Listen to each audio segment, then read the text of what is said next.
Can you imagine? And the highest stake of it all, when you talk about betting on yourself, Dick Forsberry did. At the highest stake of it all, the Olympics, Mexico City, imagine Dick running. Hello, everyone. This is Andre Beraud with Yes to Real Estate Podcast. Super excited about you being here today. We have a great message, and our guest is me. Yes, Andre. So I wanted to dive in deep on a subject, and the questions that I get a lot is, Andre, why do you do what you do? How did the Yes to Real Estate brand come about? And so today's episode, we're going to dive in. So today's episode is the evolution of Andre Beraud. Yes to Real Estate. So before we start, big shout out to the team, Voss, Jenny, Michael, the marketing team, Mad Production, the CCN Network, right?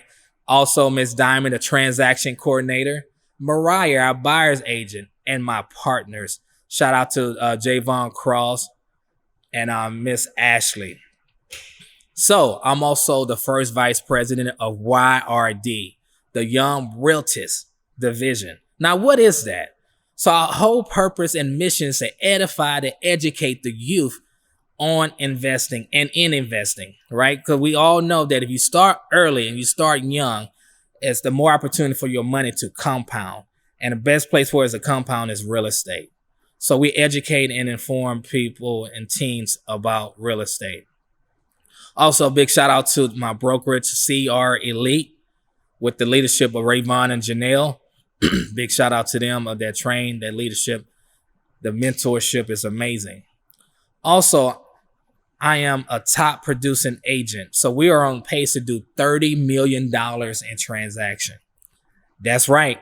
$30 million in transaction in 1 year. So big shout out to the Yes to Real Estate team. So a little bit about me. We flip. I've only been flipping for about a year now. We also do new construction. We've been doing new construction for about a year as well. And partnership and leverage is crucial in those two formats. So big shout out to Julio, who taught me the game when it comes to new construction, Jason and Joel. So excited to get this started today. So let's go to the next stage, okay? My why. Why do I do what I do? And it's all predicated on childhood and how I grew up. So growing up in Fifth Ward, shout out to Fifth Ward, I went to Langston Elementary and I went to E.O. Smith. And I remember at E.O. Smith, so today's podcast is going to be transparent. It's going to be informational, but I'm going to open up my heart and let you inside a very vulnerable place so you can understand why you have the Andre you have today.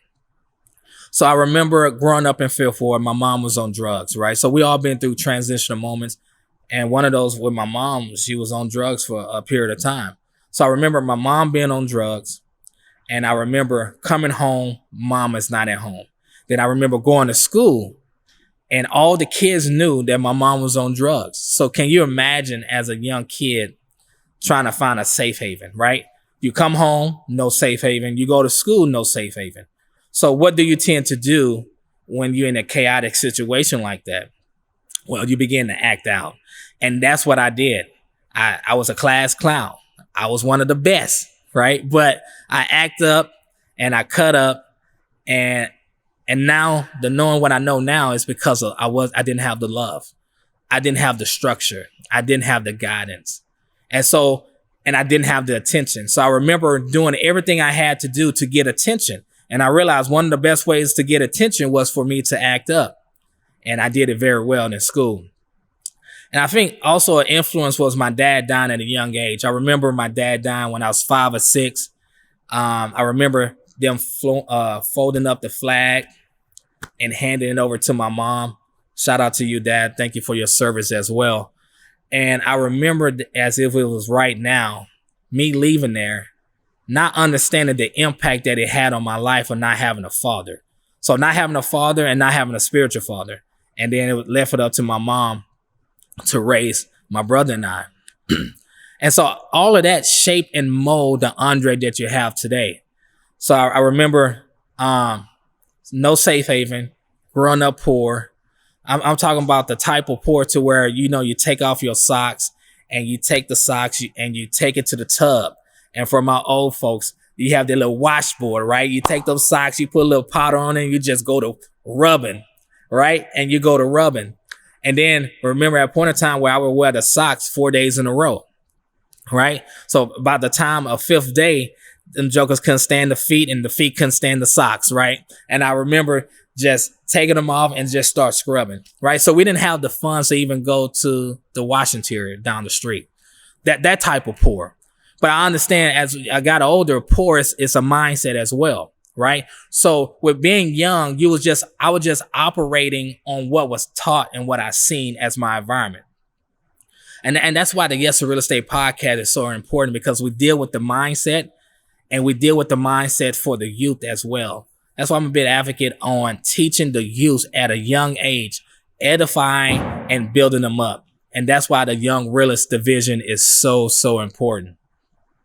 So I remember high school, mom on drugs, middle school, the whole time in middle school. And then she finally got clean.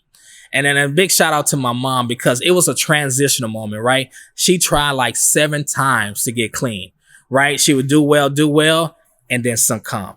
Do well, and then get back in. It wasn't until she changed her environment, until she changed her mindset, that she was able to get clean and leave the drugs alone. So my challenge to you is that, yes, this is a real estate podcast, but I want you to understand that until you change your mindset and your environment, you cannot change the situation. I'm speaking to someone today, right? So I remember leaving. My mom got clean, and then she left. We left Fifth Ward. Then we went to A-Leaf, and we went to BC Elmore, and then E.O. Smith. So I remember at the age of 12, found out about selling newspapers. So shout out to all the people who sold newspaper when they was young. I remember selling newspaper in front of Walmart.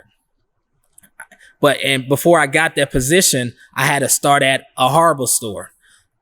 Say opportunity. Yes. Say it again. Opportunity. I want to let you know, no matter how bad the situation is, we all can create an opportunity, and we all can create that. When the opportunity happens, are you going to maximize on it? So I remember the spot came open for working at Walmart selling newspaper, which was one of the best places to sell newspapers at, right? And I showed myself faithful for a good 5 months of showing up and working the horrible stores. And then one time someone didn't show up for a week, and they said, Andre, we're going to allow you to sell newspaper at this store. So I remember going in knowing that this is my chance. This is my shot. And so I went there Saturday and Sunday, and they gave me like 100 papers to maybe like 75 papers to sell. And the guy told me, Andre, you're going to have 75 papers, and I'm not expecting you to sell all of these papers because it's never been done before. All I'm expecting you to do is do 40. Say opportunity. I took that as a challenge, and I took that as an opportunity. You know why? Because I knew that I needed this money to go back home and help my mom pay bills. So at the age of 12, we was paying light bill and providing food in the household. My Lord, when you are down and out and you see an opportunity to raise and rise up, you would not take it lightly. And my challenge to you is to take every opportunity. I don't care how small it is. Maximize that opportunity and go for it. So I remember being in front of the store, and all I can imagine looking at those 75 papers was, I'm selling out of these. I'm selling all 75 papers out. And I went crazy. I'm asking everybody who go in Walmart, everybody who comes out of Walmart. And guess what, everyone? I sold out 75 papers before lunch. Look, my challenge to you today is that whatever you might do, whatever your challenge is, whatever your goal is, go after it and give it 100%. Prove people wrong, right? And that's what I did. And then I sold so many newspaper at that place that I was in the newspaper for being one of the best Houston Chronicle newspaper sellers in the state of Texas and in Houston. All right, everyone. So that's one of my stories, is to take it and to run with it. And I was able to use that money to help buy school clothes, to help pay the rent, to help pay the light bill, and provide food in the house. Right? So I did that for 6 years. I did it for 5 years. I did it from age 12 all the way to 16. So that means I worked every Saturday and Sunday, everyone. For 5 years, I took no weekends off, and my brother didn't take any weekends off. We did not have a childhood. From age 12 to 16, it was no such thing as hanging out on the weekend. We had to leave school on Friday, and our whole preparation and mindset was prepare for Saturday morning. How many of you never had a childhood? How many have been through obstacles and situations to get to where you are? It's all for a reason, everyone. Take the challenge. It's all for a reason. You have the Andre you have today because of those 4 years. Understanding of what it takes as hard work to build a business from ground up, to say no to friends. You know, I would never want to deprive that of my kids today, but it's what I had to go through. It's why you have the Andre you have today. Okay. So now let's transition from that to, I start working at Centerpoint, right? And I was a meter reader. Shout out to Henry Fields, my mentor. He seen the hunger in me. He molded me into one of the gentlemen that I am today. And he was my team lead at Centerpoint Energy as a meter reader. And I remember I came in and I was a meter reader. So for the people who don't know, a meter reader is a person who reads the light meter, right? So that means you're dealing with dogs, you're dealing with clients, and you're going in everybody's backyard, right? But the great thing about being a meter reader, you went from the province neighborhoods all the way to the $1 million homes. So I was able to see the transition of poor and rich and wealthy. And the one thing I learned from it, and this is very important, everyone, money, mindset. It was a different mindset of poverty and lack, and it was a different mindset of having a lot. And one thing I learned about being a meter reader is that I can be on either side. What I need to do is to change my mindset. And one thing I did was to change my mindset about money. So being a meter reader, one of the best things, because and let me give you an example. In the Providence neighborhood, everybody walking in the front yard of the grass, right? You got trails of grass and nobody care about the grass. You go to the wealthy neighborhood, you better use that sidewalk. You got the edges, the grass look green and it's trim and it's neat. Mindset, right? So I challenge you to your mindset. You get your mind right, you can change any and every situation, okay? So boom, I came in as a meter reader and I'm coming to work every day. I didn't miss work at all. I showed up to work every single day and I began to build a name for myself. Let me hear you say, build a name for yourself. Good. So I began to build a name for myself. And then I got an opportunity to apply for a position called FSR. So FSR is to where now I'm turning people lights off and on. I have arrived, people. I arrived. Where I was a meter reader, now I'm turning people lights on and off. And now I have a truck, a company truck. I have my shirt tucked in. I have my little name badge, my starched down Dickie pants. You know about those Dickies, right? Starched down Dickie pants. And I'm driving. I have arrived. Andre have made it. All the hard work I put in, I did it, right? I became a FSR, turning people lights off and on. But say with me, transition. Say another word with me, pivot. And I want you to say one more word with me, challenges.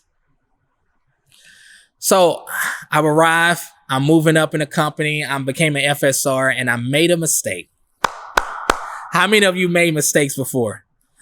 I'm talking to you, the millions of people who's watching. Okay, raise your hand. Raise your hand. Raise your hand. Yes, we all have made mistakes.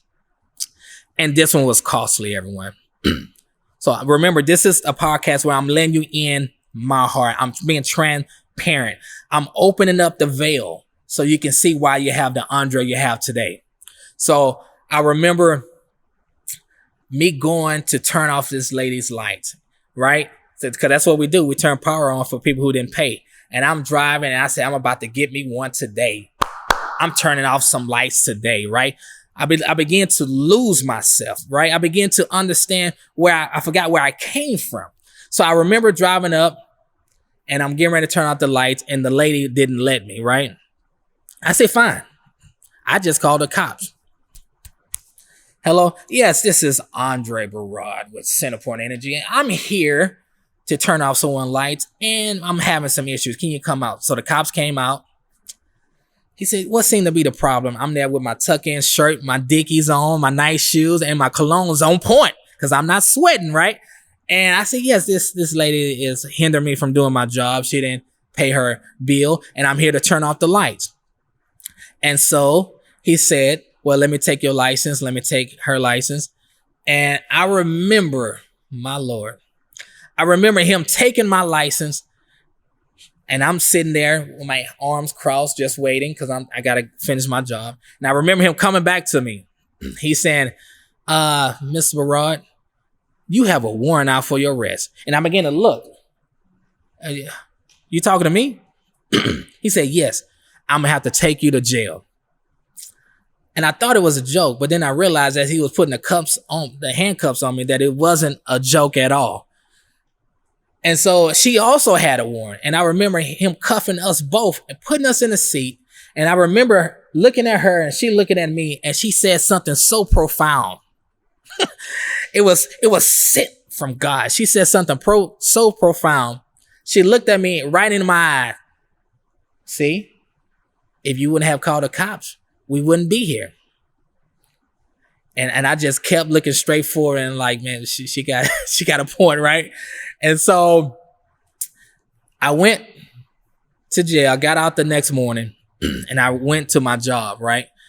And they called a meeting and they said a couple of things. If you ever been fired, you know what these things are.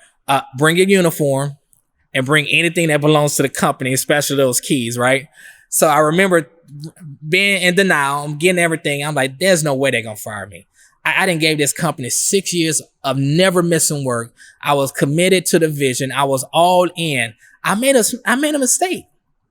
I admit it's my fault. They're going to forgive me. I remember taking everything with me, going to the company, and it was a room of them. I'm like, man, this is not looking too good. Either they're here to celebrate me or they're here to do something else. And I remember me telling them what happened, them getting the clothes and the keys and telling them we're going to have to let you go. And when I tell you, when I heard those words, it's like everything I worked hard for was gone. Everything. Every single thing. How many of you who have gave someone or a company so much just to lose it all? How many of you have reached rock bottom to where it was so hard that you didn't think it was a way of coming back? So I remember me losing everything and then they telling me I was fired and all I did was left out and I start running. I start running, crying and sweating down the median to catch the bus. Running, crying, sweating, crying, running, none of those orders. And I was just running. And all I could think in my mind was, Andre, you done screwed up. There's no way of coming back.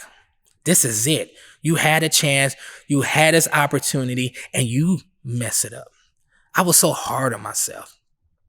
How many have you been hard on yourself for making a mistake and losing everything? But my God, there's a comeback. So I remember me running and crying to the bus stop and I'm sweating and I'm talking negative to myself. Andre, you messed up.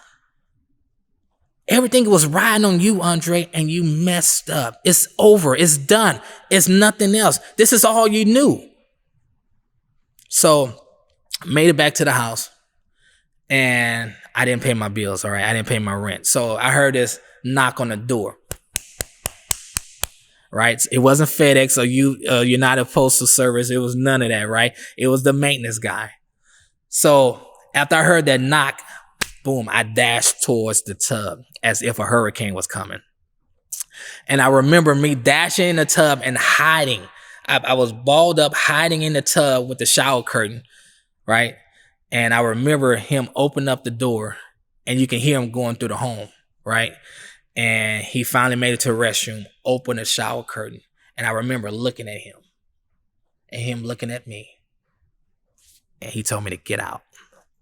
Now, I didn't understand the rules of me. I couldn't get kicked out. I had to go to court. I didn't know all of that back then, right? So I remember getting out and then having to go back home and stay with my mom. This episode is brought to you by CR Elite Realty with Rayvon Walker and Janelle Compton. If you're looking for a great brokerage to grow and learn and edify and go to the next level as an agent or realtist, CR Elite is for you. Also, this episode is brought to you by Snap House Photos with Bernard Lewis. If you want great quality photos at a great price and great quality, look no further than Snap House. Now let's get back to cultivating community. Yes. How many of you have been rock bottom? How many of you have been so far below to where you looked up and someone's telling you to get out? Someone telling you you're not going to make it. Someone telling you that it's over with. But my God, let's say come back. Let's say come back. So I remember going back to stay with my mom, and anyone who have to go back home and stay with their parents, oh, I salute you. My mom was on me all the time. She was riding me all the time, right? I need to do this. I need to do that. But able to bounce back. So start working at the plant. Shout out to Joe. He's the one who told me about the plant, and then went back to school, and then start working at the plant again. And so one thing I learned about that is that through all the transition, it made the Andre you have today. So when I started working at the plant, I realized one thing, me looking up in that tub. So every decision that I made when I started making money again was based on me looking up in the tub. So here's what I want you to know is that what me looking up in the tub is the reason why you have the Andre today. Even though I was making six figures at the plant, I was my mindset was me looking up at the tub. So I was always searching, how can I make sure I do not depend on a job again so I won't be looking up from the tub. So I got into real estate. And then for many years, I was doing real estate, working 12-hour shift, a husband, a father, and owning a business. I'm pushing the real estate business, right? For many years. So I just left August recently. So many years I was doing real estate and working full time. So my question to you is, how bad do you want it? Okay? How bad do you want it? So that's my story on the reason why that you have the Andre today. You wouldn't have the Andre if it wasn't me looking up in the tub. So I got into the game and I bought rentals first. Had a duplex in Fifth Ward and a single family in Homestead and Tidwell area. Got into the game there, and then I realized that if I wanted to learn more about real estate, I need to get my license. So I ended up getting my license, and then I realized that, people needed help with real estate. So my first 3 years in real estate, it was horrible, right? I didn't do a lot of business, and nobody wanted to work with me. Nobody wanted to work because I didn't have the experience, I didn't have the knowledge, and nobody wanted to be the first. But let me tell you one thing. My first 3 years, I was consistent and persistent with the message. Yes, I can help you buy a home. Yes, I can help you sell your home. I am the right guy for the job. So started, and then 2 years later, I started with the Yes to Real Estate brand. I was saying yes, and everybody thought it was corny, right? How many of you have a vision and you're starting to brand yourself and people say it don't make sense, or people saying it's not going to work, right? You have to know for yourself that this brand is going to affect many and millions of people's lives, so it needs to come to fruition. So I remember me and my son doing the Yes to Real Estate field trip, right? So I got into this business mainly because the education and the training. Nobody wanted to share information with me, right? Hence the Yes to Real Estate field trip. So I realized that, hey, I want to create a safe haven so people can come and learn and grow, and people are not stingy with the information. So I remember we started the Yes or Real Estate field trip, my son and I. Shout out to Chase. And I remember me taking him to one of the rentals and breaking down the money and how much everything costs, the rehab, and how much we were cash flowing. And I'm talking to him, and all you see him just burning off. He's just running everywhere. I'm bringing him back and say, son, I'm trying to have a Yes or Real Estate field trip with you. Work with me, right?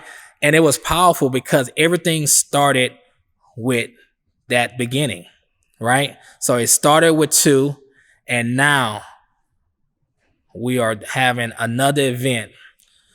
And this present event we just had in September, we had over 150 people come.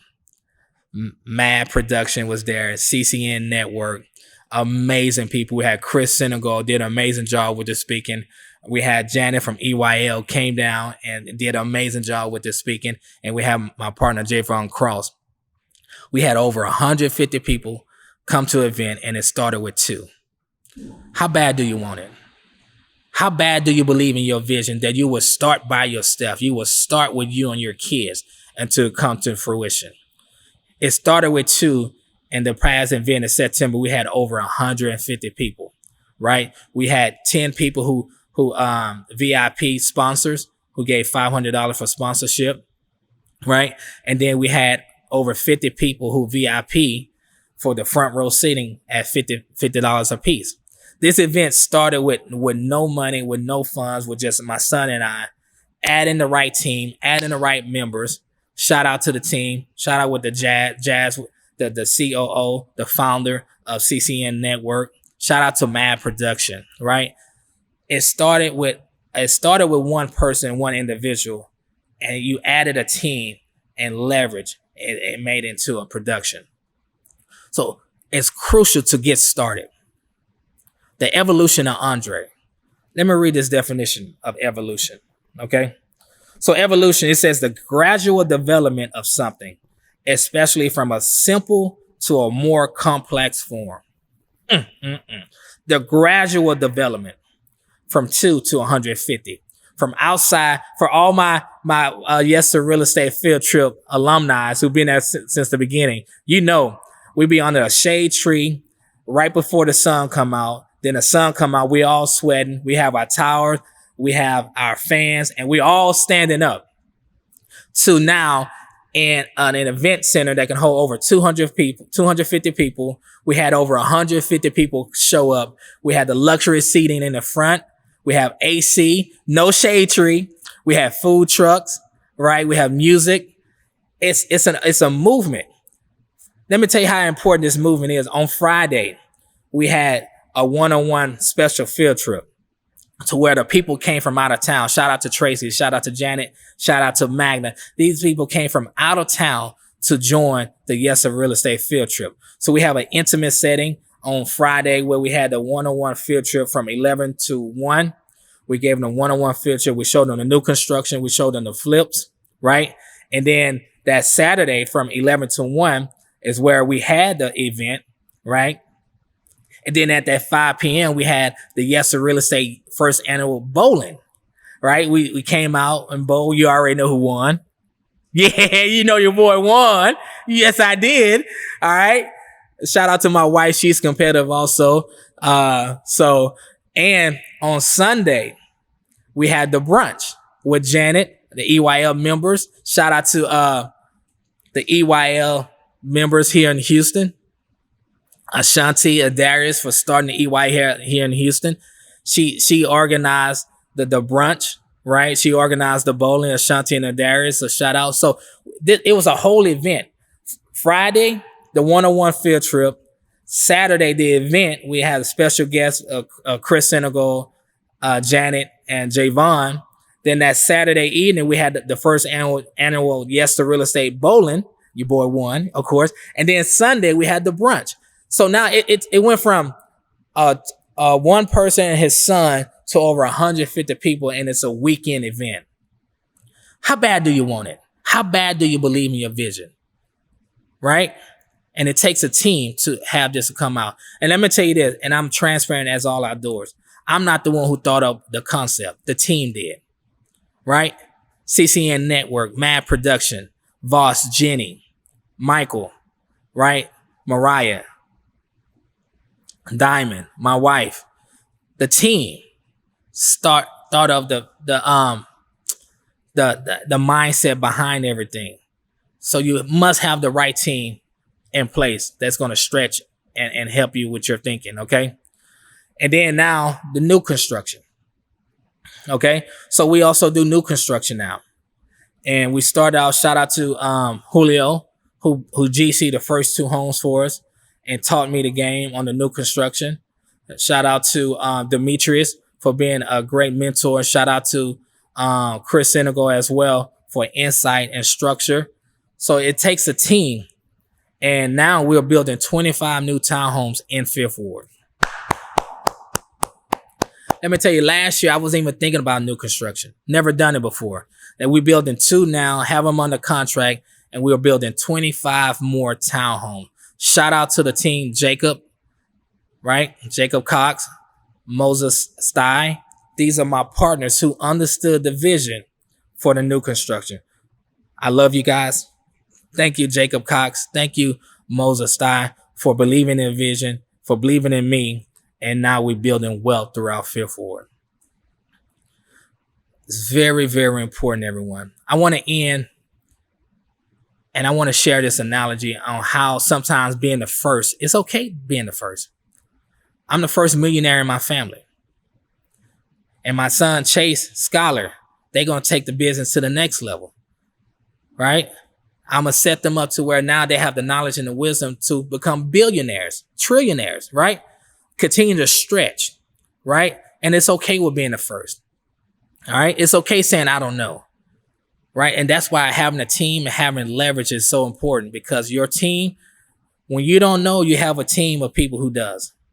Let me leave you with this example of why it's okay with being the first. And sometimes with being the first, people will laugh at you.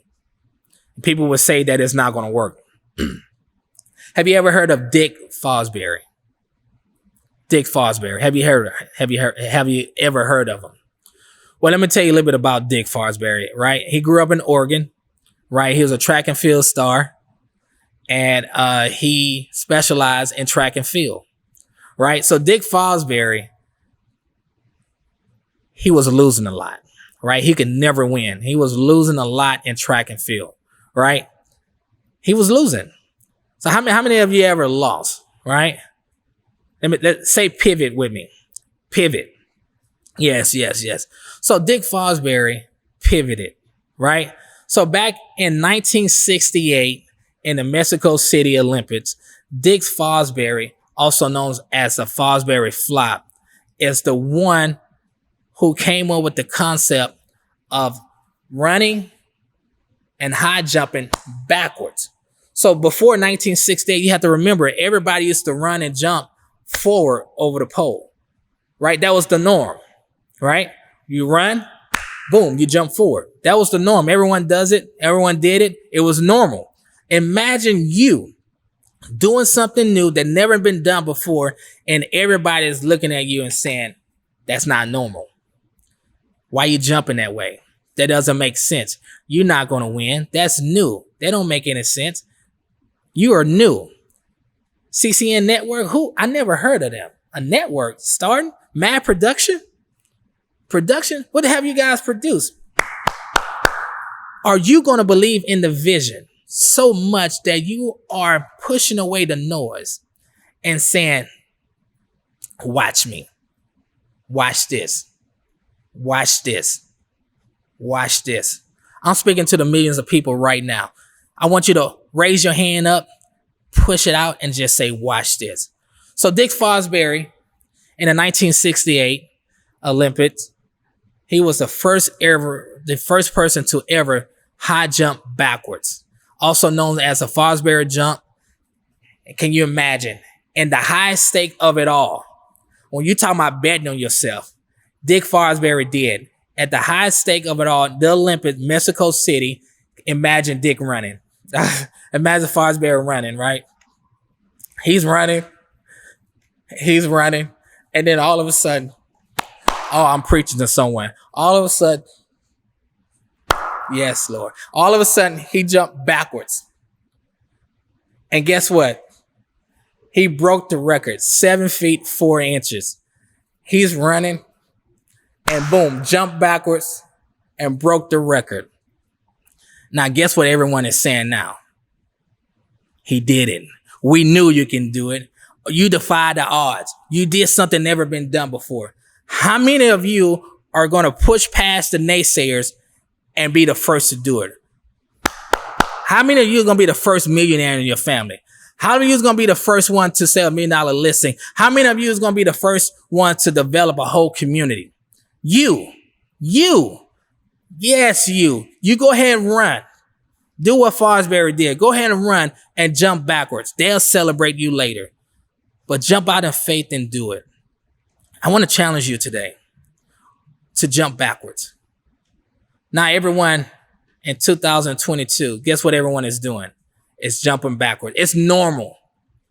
It then took a situation that wasn't normal and made it normal. Now everyone is doing. I want to challenge you. You have a word for this country. You can do it. Production, network, real estate, development, motivational speaker, credit repair, whatever it might be, you can do it. You start running and jump backwards and see how many people jump on the same train. Success is key. We started the Yes to Real Estate brand, and I was saying yes to everything. So all my OG followers who've been with me since the beginning, you know, I would say yes to everything. Yes to love. Yes to passion. Yes, happy birthday. Yes, happy anniversary. If you see my stuff, I'm saying yes to everything. And people thought that it was corny until success backed it up. Now, Yes to Real Estate is a brand, it's a movement, and it's bigger than myself. So I want to challenge you today to do what Fosbury did. Go ahead and jump backwards. Be the first one to do it. It's okay. It's okay. Because once you are successful in doing it, everybody will be doing it. Everybody will be doing it. My last thought. One of my favorite books is The 7 Habits of Highly Effective Leaders. And Stephen Covey always ends with this on the 7 habits. It's always think with the end in mind. So everything that the Yes to Real Estate brand does is with the end in mind. The reason why we were saying I stayed committed for 3 years and nobody wanted me to represent them as the agent, because I thought about the end in mind. I thought about I didn't want to be looking up from the tub again and someone telling me to get out. I challenge you to think with the end in mind in everything that you do, and you will win. I pray that you take this message, allow it to get in your spirit, allow it to get in you to where you start operating your gift. I pray that you operate in your gift today. I challenge you that you move forward and go to the next level. This has been the evolution of Andre Beraud and Yes to Real Estate. This episode was to open up the veil so you can see that success has not always been there. I had to jump backwards. I was the first one in my family to jump backwards. So I challenge you to jump backwards today. I challenge you to do what Fosbury did in 1968. Jump backwards and be the first. Now everyone is doing. So we cannot end with our old-fashioned of saying, thank you for the Fosbury flop. Yes, thank you, Mr. Fosbury, for challenging yourself. Because now we have an example of what it takes to challenge ourselves. Thank you for saying yes to thinking with the end in mind. Yes. Thank you for saying yes to pivoting. You know, making the moves, right? I want to say thank you to my mom for saying no to quitting. Mom, I want to say thank you for saying yes to the future. You knew that you had to stop drugs in order for my brother and I to have a outcome.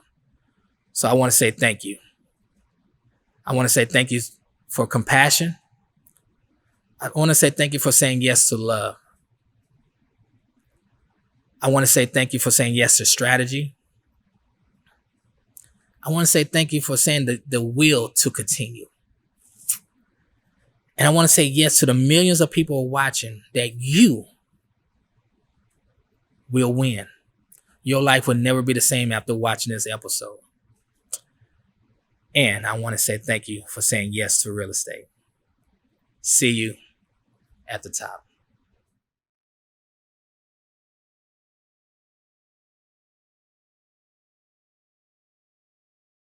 Hello, everyone. This is Andre Beraud with the Yes to Real Estate podcast.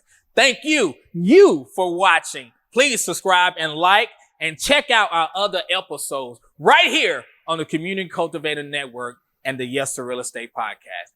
See you at the top.